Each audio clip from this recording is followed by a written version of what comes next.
Pasamos al turno de fijación de posiciones. Por el Grupo Parlamentario Euskal Herria Bildu tiene la palabra el señor Matute García de Jalón.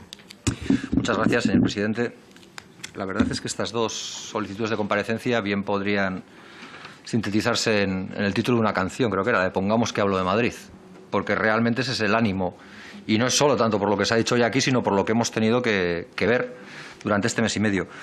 Vaya por delante que duras las han tenido que pasar los ciudadanos y ciudadanas de Madrid, vaya nuestra solidaridad, porque han tenido que soportar fenómenos meteorológicos muy adversos, un mal gobierno y encima ser, probablemente porque alguien los considera el ombligo del mundo, ser puestos en el foco. Pero también nos ha permitido a las gentes de las periferias, los que habitualmente también sufrimos inclemencias meteorológicas, pero no ocupamos tantos espacios en los medios, nos ha permitido también comprobar cosas. Nos ha permitido ver que cuando un gobernante autonómico pide la salida de la UME, pues a lo mejor no lo hace por un irredento independentismo, salvo que los compañeros castellanistas hayan sido tan numerosos. Y nos ha permitido también ver cómo se señalan deficiencias a un gobierno que el otro gobierno también en las que ha incurrido también. Es decir, yo no sé si la televisión pública vasca o si los medios estatales, cuando proyectan su información para con Euskadi, nos dan una información diferente al resto, pero yo creo que no hay ciudadano ni ciudadana vasca que no supiera y que no habría oído hablar de la advertencia de los 40 centímetros de nieve en Madrid días antes de que ocurriera. Y probablemente hay alguna responsabilidad por parte del Gobierno central que la diriman los ministros cuando y donde toque, pero no creo que esa sea exclusiva de ellos, viendo también el desastre que parece que en Madrid ha ocurrido y concurrido. Aunque bien es cierto que hay a quien le preocupan más los murales que las calles incomunicadas. Yo, en cualquier caso, respecto también a la otra comparecencia, porque una sería la de Ábalos y la otra sería la de Marlaska, tan solo voy a decir una cuestión. Resulta llamativo que el señor Grande Marlaska sea citado a comparecer en esta Cámara por esto y no por ser el miembro de la Judicatura española con más sentencias del Tribunal Europeo de Derechos Humanos por casos no investigados de torturas. 7 de 10.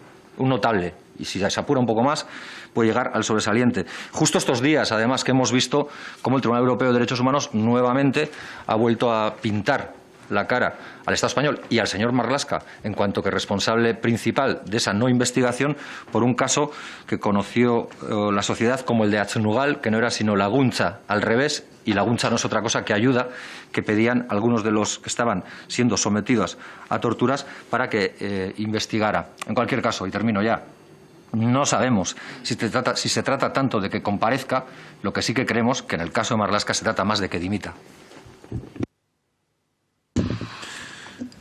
Gracias. Por el Grupo Parlamentario Vasco, AJPNV, tiene la palabra. Acudimos a este Ministerio de Interior, Euskal Herria Bildu, a dar nuestro apoyo y a mostrar nuestra solidaridad a los ciudadanos de Euskal Herria que en el 2011 sufrieron detenciones y que sufrieron torturas y que denunciaron torturas y que han tenido que acudir a los tribunales europeos para recibir su apoyo. Hemos visto, con la sentencia de ayer, hemos visto que de nuevo el Gobierno español, el Estado español, aparece como un Estado que no es democrático, en el que se está continuamente vulnerando los derechos, en el que la tortura no es reconocida cuando ha sido una práctica durante años que ha sido sistemática. Es la 11ª vez, en el que claramente de nuevo aparece la denuncia, es la sentencia contra el Estado español por hacer vista gorda a lo que es las torturas, y de nuevo estamos viendo cómo es la 6ª vez en que el ministro de Interior, Marlaska, aparece también con una condena por no haber hecho caso omiso a las torturas. Estamos viendo que ha sido una práctica sistemática y estamos viendo también que es necesario la verdad, la justicia y la reparación. Claramente, si estamos mirando hacia un planteamiento de convivencia, todas las violencias tienen que ser condenadas y la tortura tiene que ser reconocida y tiene que ser además la reparación para las personas que la han sufrido.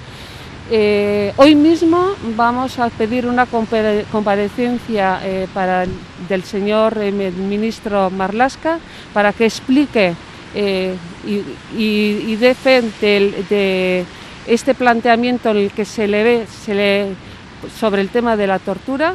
Y hoy mismo también vamos a pedir en esa comparecencia que explique las 11 veces que se le ha hecho al gobierno español en esa denuncia por el tema de las torturas.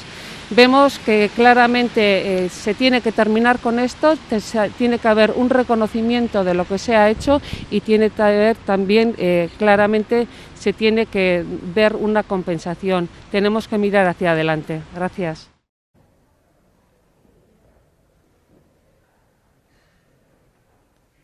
El señor Marlaska, hoy ministro del Interior y antes juez de la Audiencia Nacional, se merece la mayor, la más enorme, la más contundente de las reprobaciones.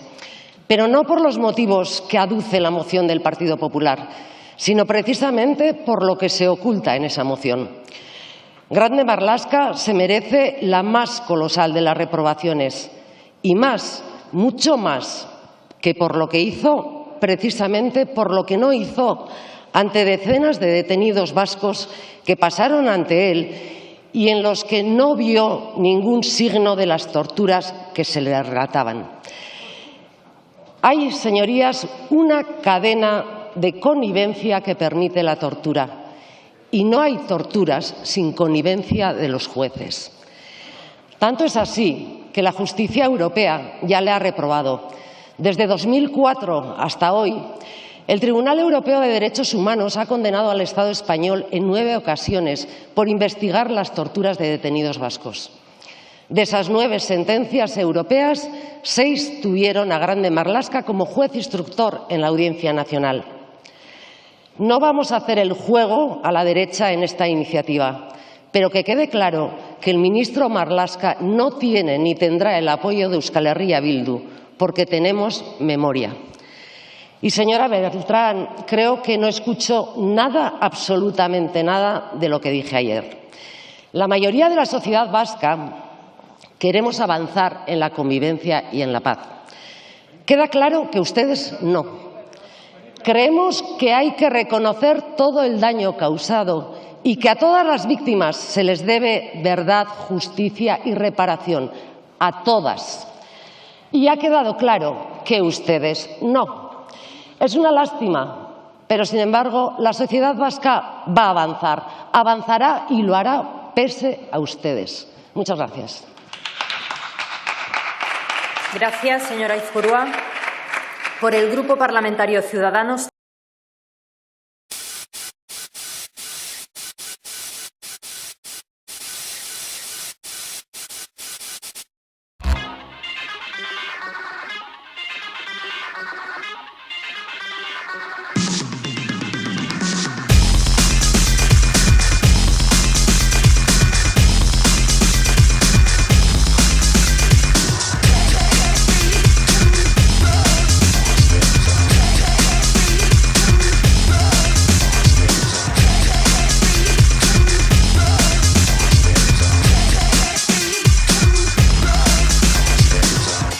El juez de la Audiencia Nacional, Fernando Grande Marlaska, ha visitado la audiencia de Iruña para participar en las terceras jornadas de comunicación y justicia. A las puertas de la audiencia se concentraron familiares de represaliados que le hicieron entrega de una carta.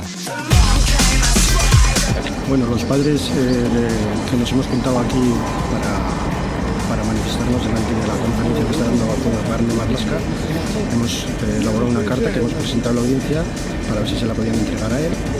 Entonces, en ese momento, el secretario de protocolo y del gabinete de prensa de la audiencia estaba ocupado con el juez.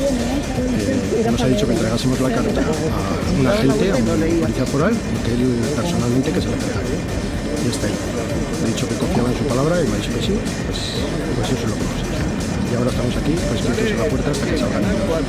Hasta que salgan los que han asistido a la conferencia, porque al juez seguramente no.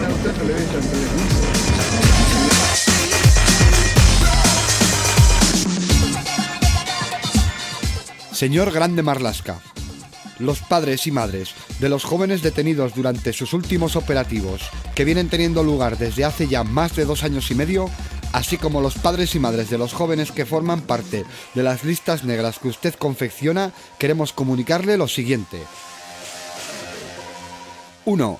que consideramos que la época de la dictadura franquista fue hace tiempo que pasó. 2. Que hemos entrado en una época de cambios y de búsqueda de la paz. 3. Que creemos que es el Estado español y usted mismo los únicos que en este país ejercen la violencia y el terror. 4. Que los violentados y aterrorizados son nuestros hijos, nosotros nuestras familias, y por lo tanto le solicitamos: 1. Que deje de detener a nuestros hijos e hijas. 2. Que les respete el derecho de cualquier ciudadano, incluidos nuestros hijos, a hacer política en un país que se dice democrático. 3. Que si va a por ellos, si tiene algo que preguntarles, lo haga respetando sus derechos humanos. Es decir, los llama, los haga pasar directamente a usted y los deje marchar de nuevo a sus centros de estudio y de trabajo. 4. Que sabiendo que usted es el responsable último de su detención y del estado en que acaban en manos de las fuerzas de seguridad del Estado después de su incomunicación, sea también el garante de que nos los devuelvan en el mismo estado en el que salieron de nuestras casas. Iruñea, 15 de febrero de 2011. Padres y madres contra la tortura.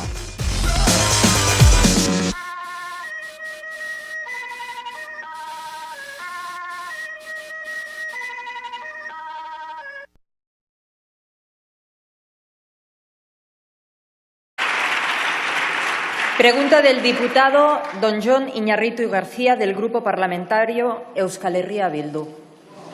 Muchas gracias, presidenta. Señor ministro, buenos días. Estos días ha tenido cierto eco informativo el hecho de que hayamos solicitado la hoja de servicio del torturador franquista Billy el Niño.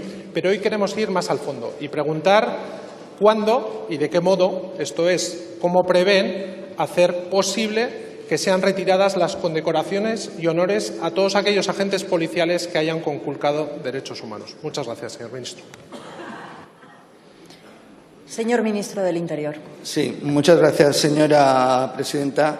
Señorías, señor Iñarritu, indicarle a este respecto, ayer ya hubo un acuerdo concreto de la mesa del Congreso que conocen en ese sentido, pero que en el acuerdo de gobierno del Partido Socialista y de Unidas Podemos, en el punto 5.4, relativo a derechos civiles, se hacía referencia a un proyecto de ley de memoria histórica, donde se procediera también a regular la retirada de las condecoraciones en aquellas personas que concurrieran, evidentemente, causas justificadas, en concreto una actitud o una conducta contraria a los valores y principios constitucionales, bien antes de la concesión o bien después de su concesión. Pero evidentemente necesitamos el marco legislativo.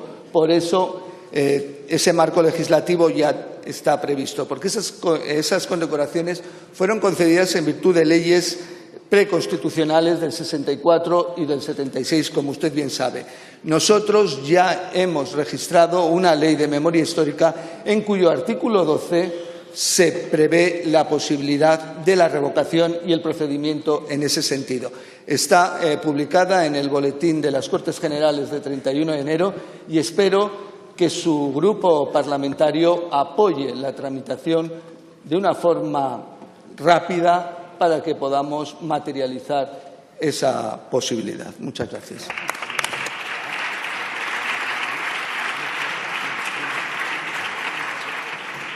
Señor Iñarritu. Sí, muchas gracias, señora presidenta.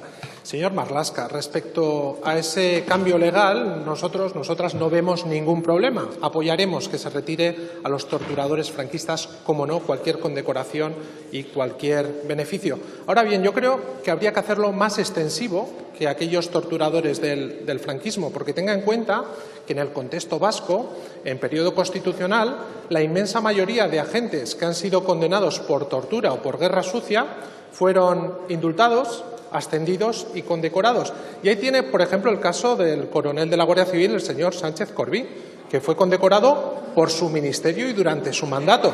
O el señor Abdelatif Hamouchi, el superagente marroquí, que está perseguido por las desapariciones y torturas a cientos de saharauis. Se oyen ultrasonidos y cacofonías.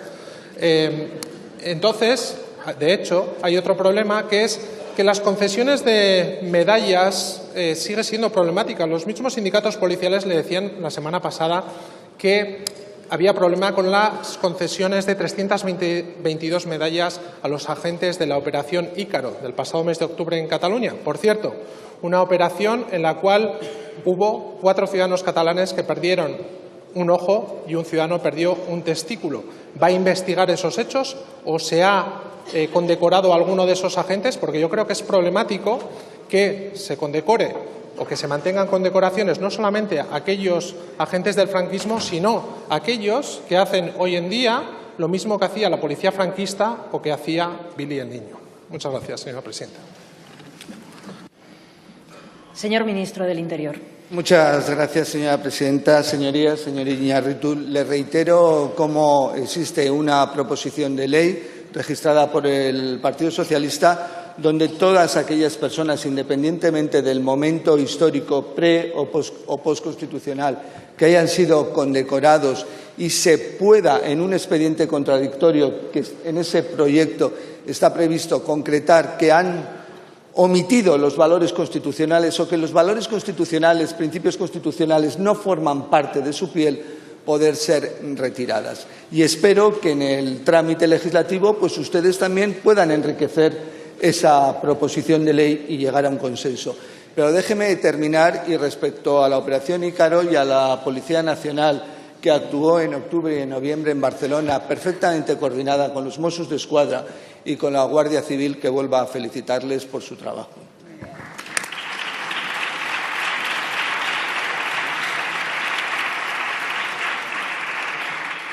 Preguntas dirigidas al señor ministro de Transportes, Movilidad y Agenda Urbana. Pregunta de la diputada